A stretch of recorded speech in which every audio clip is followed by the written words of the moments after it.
This week, we're covering the topic of forgiveness. Now, forgiveness is not usually something that comes easily to people, and it's not usually the spiritual practice people are drawn to. Yes, we understand the importance of it, and yes, we know that Jesus preached about it, but it's just so hard. And it's not just hard, it's usually pretty painful.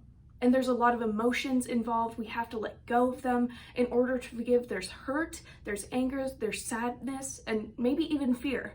But here's a scary thought. We're often in need of forgiveness from others as well.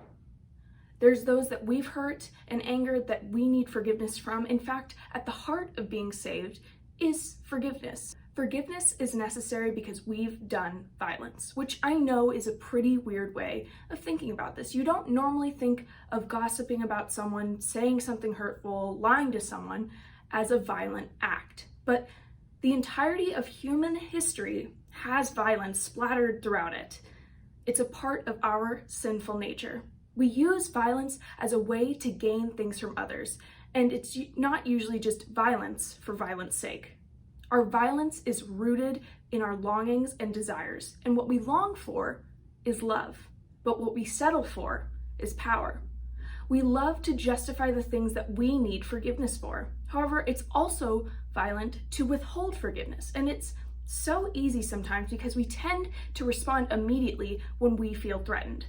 Our response to a threat also translates over to betrayal and emotional pain, and we have similar stress responses by producing excess cortisol and adrenaline. The problem is, if we don't find a healthy way of dealing with these emotions, dealing with this betrayal, we stay in a heightened sense of alertness, and that becomes a long-term exertion, and it runs our bodies down.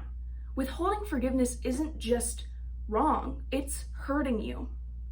And in order to move on, we have to confront our pain and we have to forgive.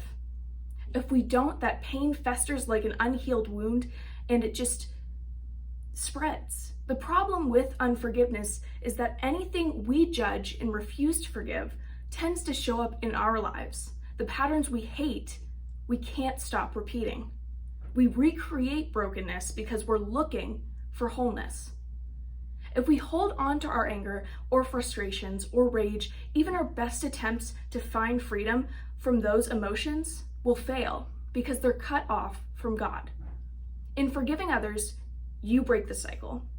And you can forgive. Just because someone did A does not mean that you have to respond with B.